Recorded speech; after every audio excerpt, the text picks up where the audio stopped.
আসসালামু আলাইকুম ওয়া রাহমাতুল্লাহি ওয়া বারাকাতুহু।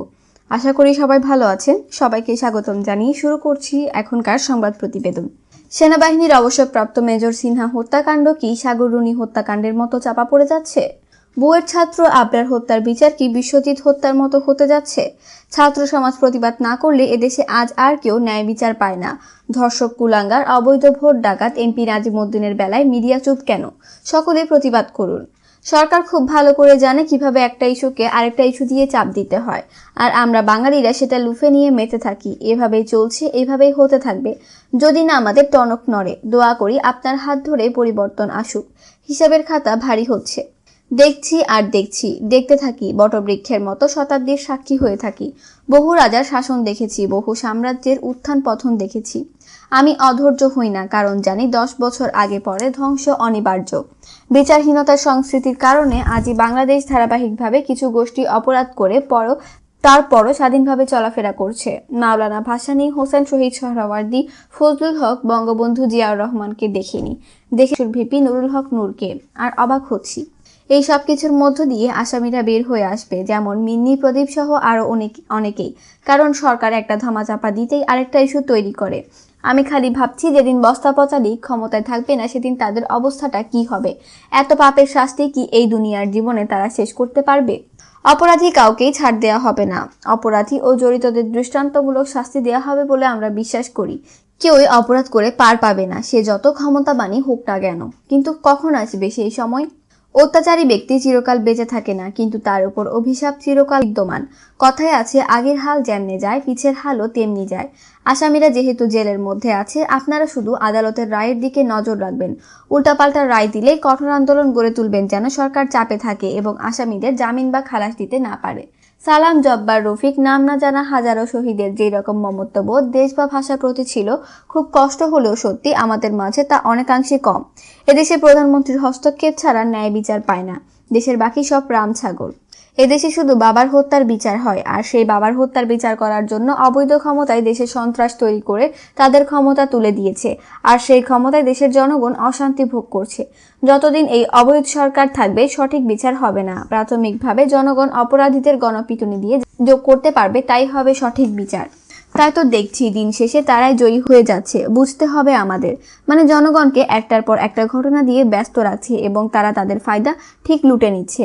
ভিপি নূর হেরে গেলে হেরে যাবে বাংলাদেশ। দেশবাসীর কাছে অনুরোধ করব, অন্যায় অনিয়মের বিরুদ্ধে দেশ ও মানুষের কল্যাণে ভিপি নূরের পাশে দাঁড়ান। নূরের বিরুদ্ধে যে ষড়যন্ত্র হচ্ছে, ঐক্যবদ্ধভাবে সেই ষড়যন্ত্র প্রতিহত করবেন।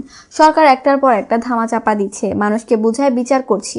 আসলে তারা কিছুই করে না, নিজেদের পকেট ভরে। সরকার নতুন ইস্যুকে পুরাতনকে নতুন ইস্যু দিয়ে চাপা দিয়ে আছে, আর আমরাও নতুন কিছুতে পুরাতন ভুলে বসি। আমাদের আওয়ামী মুক্ত না হলে এমনটাই হবে। বাঙালি হিসেবে নিজেকে লজ্জিত মনে করি। বাংলাদেশের কলঙ্কিত ইতিহাস হয়ে থাকবে এই ঘটনাগুলো। আমরা ভবিষ্যৎ প্রজন্মকে কি উপহার দিচ্ছি? রক্তাক্ত ইতিহাস। সাবাস বাংলাদেশ। একটারও সঠিক বিচার হবে না। উত্তোলনের পথ একটাই, গণ আন্দোলনের বিকল্প নেই। কয়েক বছর পরে শুনবেন সিনহা হত্যা মামলার তদন্ত এই নিয়ে 300 বারের মতো পিছালো।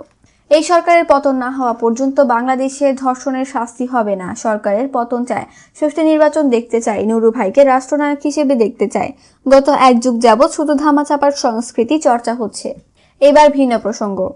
ইস্যুর নিচে ইস্যু চাপা পড়ে যাচ্ছে। অবসরপ্রাপ্ত সেনা কর্মকর্তারাও চুপ হয়ে গেছেন।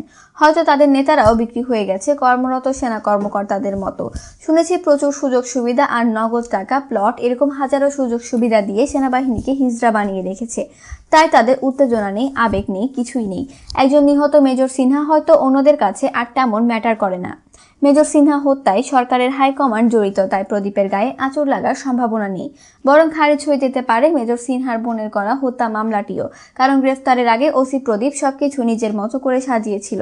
যে দেশের জনগণ নিজের অধিকারের জন্য রাস্তায় নামে না, আসলে সেই দেশের অনিয়ম অবিচার একটা নিত্যদিনের নিয়ম হয়ে দাঁড়াবে, এটাই স্বাভাবিক। যে দেশের মানুষ নিজের ভোটের অধিকার আদায়ের জন্য ভোট কেন্দ্রে আসে না, সেই দেশের মানুষের কপালে শুধু দুর্দশা আর হতাশা ছাড়া কিছুই থাকবে না। দেশে একটা ঘটনাকে চাপা দিতে না দিতেই সেটা শেষ না হতে আরেকটা ঘটনা ঘটাচ্ছে সরকার এবং সরকারের গুন্ডা বাহিনীরা যেন আগের ঘটনাগুলো আর সুষ্ঠু তদন্ত এবং বিচার না হয় সেই ব্যবস্থা করে রেখেছে। একসময় সেগুলো ধ্বংসস্তূপের নিচে চাপা পড়ে থাকে এবং সাধারণ জনগণও সেগুলোর খবর রাখে না বা রাখতে পারে না, নতুন ঘটনাগুলোর দিকে নজর দিয়ে দেয় বলে। এইভাবে আর হিসাবের খাতা ভারী করা যাবে না, আন্দোলন গড়ে তুলতে হবে।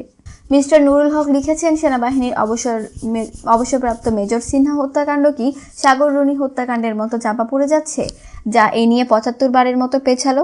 বুয়েট ছাত্র আবরার হত্যার বিচার কি বিশ্বজিৎ হত্যার মতো হতে যাচ্ছে? ছাত্র সমাজ প্রতিবাদ না করলে এদেশে আজ আর কেউ ন্যায় বিচার পায় না। ধর্ষক, কুলাঙ্গার, অবৈধ ভোট ডাকাত এমপি নাজিমুদ্দিনের বেলায় মিডিয়া চুপ কেন? সকলে প্রতিবাদ করুন। এই জালিম সরকার যদি সঠিক এবং ন্যায় বিচার করা জানতো তাহলে রাতের আধারে মিটনেট সরকার গঠন করতো না। সো নিশ্চিত থাকতে পারেন যে ন্যায় বিচার পাবেন না। আমাদের মতো বোকা বাঙালিদের বোকা বানাচ্ছে সরকার। একটা দুর্ঘটনার পরে নতুন কোনো ঘটনা ঘটিয়ে সরকার আমাদের নজর অন্যদিকে নিয়ে যায়। আমরা আছি ঐক্য ফটো চ্যালেঞ্জ নিয়ে।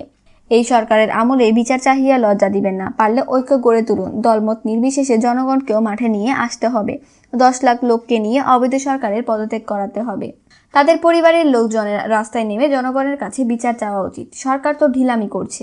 আওয়ামী লীগের আমলে বিচার চাওয়ার মানে হলো গরু ছাগলের কাছে বিচার চাওয়া। ইনশাল্লাহ এই অবৈধ সরকারের বিরুদ্ধে সকল এক হয়ে মাঠে নামলে পতন হবেই হবে। বাঙালির উপকার করা মানে নিজের পেছনে নিজে বাঁশ দেয়া। আপনি এখনো এই যাত্রাকে চেনেন না। কখন কোন সময় পল্টি মেরে দিবে তা আপনি ঘূর্ণাক্ষরেও টের পাবেন না। রাজনীতিবিদরা এদেশের জনগণের স্বভাবটাই ভালোই আয়ত্ত করেছে, আর তাই যে দল যখনই ক্ষমতায় যাওয়ার সুযোগ পেয়েছে তখনই দেশ এবং দশের পাছায় বাঁশ দিয়ে আসমানে তুলে দিয়েছে। আর বাঙালি ভাবছে বিনা পয়সায় আসমান দেখছি, সেটাও কম কি। অসহায় জনগণ তাদের হিসাব কড়াই গন্ডায় বুঝে নেবে একদিন ইনশাল্লাহ। একজন বলেছে, হ্যাঁ ভাই, কারণ এটা বাংলাদেশ, যেটা এখন ভারত দ্বারা পরিচালিত। রাজপথে আপনার সাথে সর্বস্তরের জনগণ থাকলে দেশটিকে রক্ষা করা সম্ভব। আপনি জিতলেই জিতে যাবে বাংলাদেশ। আজ বাংলাদেশে নতুন আশার আলো দেখছি। দুঃশাসনের বিরুদ্ধে সোচ্চার ভূমিকা পালন করার জন্য আপনাকে ধন্যবাদ। আপনার সাথে আমরা আছি। সাগররুনি হত্যা তদন্ত যেখানে ৭৫ বার পেছানোর পরও সাংবাদিক ভাইদের জোরালো কোনো প্রতিক্রিয়া নেই, সেখানে মেজর সিনহা হত্যার বিচার ৭৪০ বার পেছালেও কোনো সমস্যা হবে বলে মনে করেন কি? শিয়ালের কাছে যেমন মুরগি জমা দিয়ে মুরগি পাওয়া আশা করাটাই ভুল, ঠিক তেমনি এই স্বৈরাচারী সরকারের কাছে বিচার চাওয়াটাই জনগণের ভুল। সোনার বাংলাদেশে এই বিচার হবে না। এখন বাংলাদেশের পরিচয় দিতে লজ্জা লাগে। কোন দেশের নাগরিক আমরা বলতে নিজের কাছে ছোট লাগে।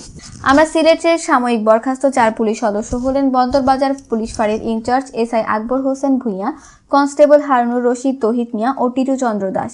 গ্রেফতার মাত্র একজন, টিটু চন্দ্র দাস। আর কেউ নেই। সারা দেশে শান্তি নেই, নুরু ভাইয়ের ঘুম নেই, আদালতে আইন নেই, কোর্ট কাচারি চাইহা দেখি এই দেশেতে বিচার নেই। এই দেশে কি মানুষ নাই? মানুষের কি চোখ নাই? সবসময় আমরা খালি চোখে যেটা দেখি সেটা পুরোটা সত্যি হয় না।